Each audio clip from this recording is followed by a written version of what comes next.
ناظرین آداب، مورخہ 17 مئی 2024 مطابق 8 ذی-القعدہ 1445 کے اودھ نامہ وائس ایڈیشن میں آپ کا خیر مقدم ہے۔ پیش خدمت ہیں اودھ نامہ میں شائع خاص خبروں کی تلخیص۔ وزیر اعظم نریندر مودی نے کہا ہے کہ ان کی حکومت کی پالیسیوں اور پروگرام کی وجہ سے اپوزیشن پارٹیاں گھبرائی ہوئی ہیں اور طرح طرح کے پروپیگنڈے کر رہی ہیں۔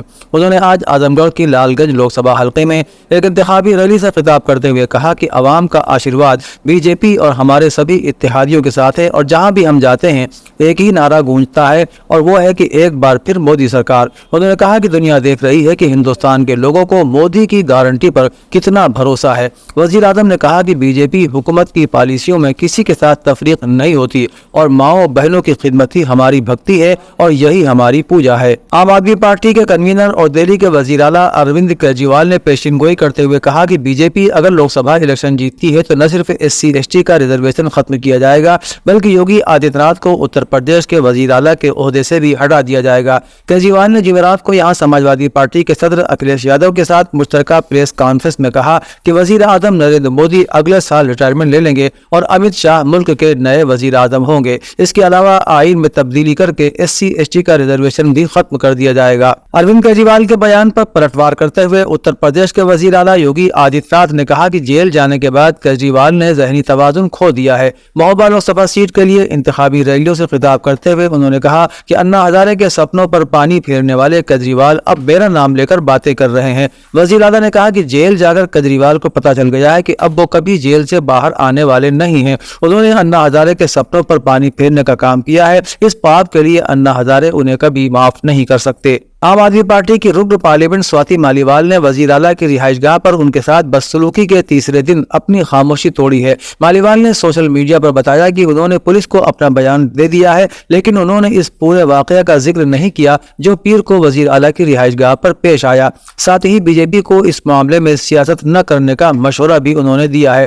دوسری طرف پیر کو وزیر اعلیٰ کی رہائش گاہ پر پیش آنے والے واقعے کے بعد آپ کی اعلیٰ قیادت نے بڑے سیاسی نقصان سے بچنے کی بھرپور کوشش کی۔ واقعے کے دوسرے دن MP سنجے سنگھ خود میڈیا کے سامنے آئے اور بتایا کہ وزیر اعلیٰ نے نوٹس لیتے ہوئے مناسب کارروائی کا حکم دیا ہے جس کی وجہ سے ایک بار ایسا لگا کہ معاملہ اب ٹھنڈا ہو گیا ہے، لیکن اس کے باوجود سواتی مالیوال کی ناراضگی دور نہیں ہوئی۔ انہوں نے تقریباً 4.5 گھنٹے تک پولیس کے سامنے بیان ریکارڈ کرایا۔ دہلی کے وزیر اعلیٰ اروند کیجریوال کو سپریم کورٹ سے 10 مئی سے 1 جون تک عبوری ضمانت کے سلسلے میں آج عدالت نے کہا کہ اس کا یہ واضح آرڈر ہے کہ انہیں یعنی کیجریوال کو 2 جون کو خود سپردگی کرنی ہوگی۔ عدالت عظمیٰ نے ایک انتخابی ریلی میں مسٹر کیجریوال کی اس مبینہ تقریر کہ اگر لوگوں نے جھاڑو کو ووٹ دیا تو مجھے واپس جیل نہیں جانا پڑے گا پر ED کے اعتراض پر جمعرات کو یہ بات کہی۔ جسٹس سنجیو کھنہ اور جسٹس دیپاکر دتا کی بینچ نے واضح کیا کہ عدالت نے کہا ہے کہ کیجریوال کو عبوری ضمانت پر رہا کیا جانا مناسب ہے۔ بینچ نے مزید کہا کہ ہمارا حکم بہت واضح ہے اور کیجریوال کو 2 جون کو سرنڈر کرنا پڑے گا۔ وزیر اعظم نریندر مودی نے جمعرات کو جبل پور میں عوامی ریلی سے خطاب کرتے ہوئے کہا کہ آنے والے 5 برسوں میں مودی اور یوگی مل کر پوروانچل کی تصویر بدلنے والے ہیں۔ ترقی یافتہ ہندوستان کا گروتھ انجن پوروانچل ہوگا۔ وزیر اعظم نے یہاں TDP کالج کے کھیل میدان میں جبل پور کے BJP امیدوار کرپا شنکر سنگھ مچھلی شہر سے BP سروج کی حمایت میں انتخابی ریلی سے خطاب کرتے ہوئے کہا کہ یہ پورا علاقہ صحت اور تعلیم کا مضبوط ہب بن رہا ہے۔ انہوں نے کہا کہ نیشنل ایجوکیشن پالیسی میں ہم نے بڑا فیصلہ کیا ہے۔ ہم نے جنرل زمرے کے غریبوں کو بھی 10% ریزرویشن دیا ہے اور پیپر لیک کے خلاف سخت قانون بھی بنایا ہے۔ ملک کے وزیر دفاع اور لکھنؤ سے BJP کے امیدوار راجناتھ سنگھ نے اقلیتوں کو یقین دلایا ہے کہ ہم ان کی حمایت، بھروسہ اور محبت حاصل کرنا چاہتے ہیں، نہ کہ آپ کے دلوں میں خوف۔ راجناتھ سنگھ نے آج ڈاکٹر عمار رضوی کی علی گنج رہائش گاہ پر اقلیتوں سے خصوصی طور پر ملاقات کے پروگرام میں کہا کہ ہم صرف حکومت بنانے کے لیے سیاست نہیں کرتے، ہم ملک کی تعمیر کے لیے سیاست کرتے ہیں۔ انہوں نے اپیل کی کہ اگر ہندوستان عالمی سپر پاور بننا چاہتا ہے تو BJP اور NDA کے حق میں ووٹ دیں۔ اس بار وہ پہلے سے زیادہ ووٹوں سے الیکشن جیتیں گے۔ کانگریس کی جنرل سیکرٹری پرینکا گاندھی نے کہا ہے کہ BJP حکومت بڑے لوگوں کے قرض معاف کر دیتی ہے لیکن جب ایک غریب کسان 50,000 روپے کا قرض ادا نہیں کر پاتا تو اسے خودکشی کرنی پڑتی ہے۔ پرینکا گاندھی نے جمعرات کو رائے بریلی میں ایک جلسہ عام سے خطاب کرتے ہوئے کہا کہ ملک میں مہنگائی عروج پر ہے اور خواتین پریشان ہیں۔ کسی کی زندگی میں کوئی ترقی نہیں ہوئی، صرف لوگوں کی مشکلات میں اضافہ ہی ہوا ہے۔ مودی جی نے اپنے 10 سالوں میں یہی کیا ہے۔ ملک میں بے روزگاری 45 سال میں سب سے زیادہ ہے، کسی کی زندگی میں کوئی ترقی نہیں ہوئی، صرف لوگوں کی مشکلات میں اضافہ ہوا ہے۔ دہلی کے وزیر اعلیٰ اور عام آدمی پارٹی کے قومی کنوینر اروند کیجریوال نے جمعرات کو دعویٰ کیا تھا کہ اگر بھارتیہ جنتا پارٹی دوبارہ حکومت میں آتی ہے تو وزیر اعلیٰ یوگی آدتیہ ناتھ کو ہٹا دیا جائے گا۔ اب اتر پردیش کے deputy C M Keshav Prasad Maurya نے کہا ہے کہ اروند کیجریوال دیش اور ریاست کا دورہ کرنے سے پہلے تہاڑ جانے کی تیاری کریں، کیونکہ پورا ملک مودی جی کے ساتھ ہے اور انڈیا اتحاد ایک فراڈ ہے۔ کورونا کے دور سے مرکز کی بی جے پی حکومت نے غریب خاندانوں کے لیے مفت راشن کا انتظام کیا ہے، جو اب بھی جاری ہے۔ کانگریس نے کہا کہ اگر وہ اقتدار میں آتی ہے تو 5 کلو راشن کے بجائے 10 کلو راشن مفت دیا جائے گا۔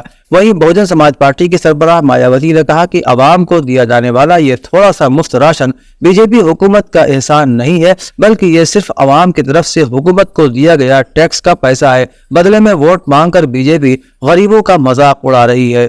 اودھنامہ کے جہاننما صفحے کے مطابق جنوبی افریقہ آج جمعرات کو بین الاقوامی عدالت انصاف کی طرف سے جاری ہونے والے فیصلے میں رفح میں اسرائیلی فوجی کارروائی روکنے کے احکامات پر مبنی فیصلے کی توقع ہے، کیونکہ رفح میں جاری اسرائیلی فوجی آپریشن کو جنوبی افریقہ کی طرف سے نسل کشی اور فلسطینیوں کی زندگیوں کو خطرے میں ڈالنے کے مترادف قرار دیا ہے۔ بین الاقوامی عدالت انصاف کے ہیڈ کوارٹر پیس پیلس میں 2 دن تک پریٹوریا کی نمائندگی کرنے والے سینئر وکلا کی سماعت کرے گی۔ قابل ذکر ہے کہ بین الاقوامی عدالت انصاف کے احکامات جو ممالک کے درمیان تنازعات کو سمجھتی ہے قانونی طور پر پابند ہیں، لیکن اس کے پاس ان پر عمل درآمد کرانے کا کوئی ذریعہ نہیں ہے، کیونکہ عدالت نے روس کو یوکرین پر حملہ روکنے کا حکم دیا تھا، لیکن اس فیصلے کا کوئی اثر ظاہر نہیں ہوا۔ فلسطین کی خبر رساں ایجنسی کی رپورٹ کے مطابق اسماعیل ہنیہ نے کہا ہے کہ دشمن کی فوج کے ناقابل شکست ہونے کا طلسم غزہ میں ٹوٹ گیا ہے اور استقامت کی جانب سے لگنے والی کاری ضرب سے صہیونی فوج کی کمر ٹوٹ چکی ہے۔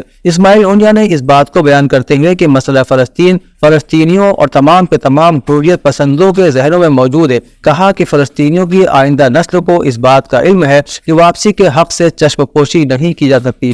تحریک حماس کے سیاسی دفتر کے سربراہ نے کہا کہ استقامت کے محاذ نے ایران، لبنان، یمن اور عراق کی مدد سے سنہری کارنامے انجام دیے ہیں اور فلسطینی قوم اپنے دوست ممالک کی کوششوں کی قدردانی کرتی ہے۔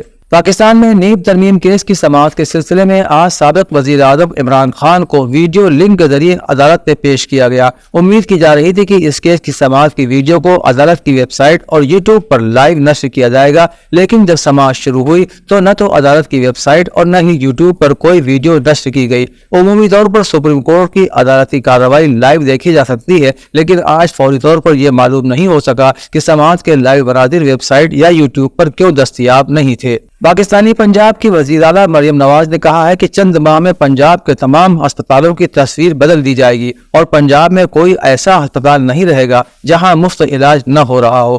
پھول نگر میں ایک تقریب سے خطاب کرتے ہوئے مریم نواز نے کہا کہ جب بھی مسلم لیگ نون کی حکومت آتی ہے تو سازش کر کے ہٹا دیا جاتا ہے۔ نواز شریف کی حکومت ختم نہیں ہوتی بلکہ ملک سے ترقی ختم ہو جاتی ہے۔ انہوں نے کہا کہ آج نواز شریف کی چوتھی حکومت میں ترقی کا جو سفر شروع ہوا ہے اس کو رکنے نہیں دیا جائے گا۔ وزیر اعلیٰ پنجاب نے کہا کہ نواز شریف کی ڈکشنری میں ناممکن کا لفظ نہیں، عوام کو سستی روٹی پہنچانا میری ذمہ داری ہے۔ سوڈان سے متعلق اقوام متحدہ کی انسانی ہمدردی کی رابطہ کار کا کہنا ہے کہ بارشوں کا موسم قریب آتے ہی باشندوں کو قحط کا شدید خطرہ لاحق ہو جاتا ہے۔ فوج اور نیم فوجی دستوں کے درمیان تشدد کے سبب امداد پہنچانے کا کام مشکل ہو گیا ہے۔ سوڈان سے متعلق اقوام متحدہ کی انسانی ہمدردی کی رابطہ کار نے کہا کہ سوڈان میں لوگ وحشیانہ تشدد کی آگ میں پھنسے ہوئے ہیں، قحط عنقریب ہے، بیماریوں نے بھی گھیرا ڈال رکھا ہے، لڑائی میں شدت آ رہی ہے اور اس کا کوئی خاتمہ نظر نہیں آ رہا۔ لاپرواہی کے ساتھ خوفناک قسم کے مظالم بھی عام ہوتے جا رہے ہیں، جنسی تشدد، ٹارچر اور نسلی طور پر محرک تشدد کی رپورٹیں بھی سامنے آ رہی ہیں۔ اودھنامہ میں شائع مضامین کو مکمل طور پر پڑھنے کے لیے اودھنامہ کی ویب سائٹ www.avodhnama.com پر وزٹ کریں اور ای پیپر پر کلک کریں۔